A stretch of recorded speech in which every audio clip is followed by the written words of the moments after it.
இல்ல சரவணா, நம்ம 4 பக்கமும் யோசிச்சு தானே ஆகணும். உங்க அப்பா வேற சாந்தி முகூர்த்தம் நடந்தே ஆகணும்னு சத்தியம் பண்ணிட்டாரு.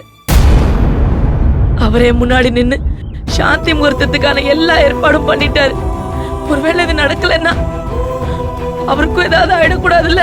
அம்மா, கடவுளே, ஐயோ நான் என்ன பண்ணுவேன்? சாந்தி முகூர்த்தத்துக்கு தயாரா இருக்கிற பிள்ளைங்களை பார்க்கவா, இல்ல நடந்தே ஆகணும்னு சத்தியம் பண்ணிருக்கிற புருஷனை பார்க்கவா? ஐயோ, இப்படி ரெண்டும் கட்டன ஆயிட்டேனே, முடியலையே. அம்மா அம்மா அழாதீங்கம்மா, இங்க பாருங்க, அழாதீங்கம்மா.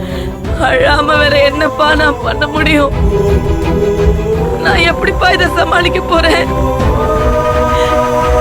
2 பக்கமும் இப்படி மாத்தி மாத்தி இடி விழுந்தா நான் என்னப்பா பண்ணுவேன்? நீயும் ஆசை ஆசையா தயாராயிட்ட. உன்கிட்டயும் இந்த சாந்தி முகூர்த்தத்தை நிறுத்திடுன்னு சொல்ல முடியாது. இந்த சாந்தி முகூர்த்தம் நல்லபடியா நடக்கிறதுக்கு எங்க அக்காக்கும் கடவுளுக்கும் விருப்பம் இல்லையே. நான் என்னப்பா பண்றது? அப்படியே எல்லாரும் நல்லா இருக்கணும்னு நினைச்சு சாந்தி முகூர்த்தத்தை தள்ளி வச்சா உங்க அப்பாவும் பூங்குடியும் மறுபடியும் மறுபடியும் என்னதானே தப்பா நினைப்பாங்க. அவங்க என்கிட்ட தானே சண்டைக்கு வருவாங்க. உனக்கு அம்மா சொல்றது எல்லாம் புரியும், ஆனா அவங்களுக்கு புரியாதேப்பா. அத நான் பாத்துக்கிறேம்மா, பூங்குடிய நான் சமாளிக்கிறேன். அப்பா கிட்ட நான் பேசி புரிய வைக்கிறேன்.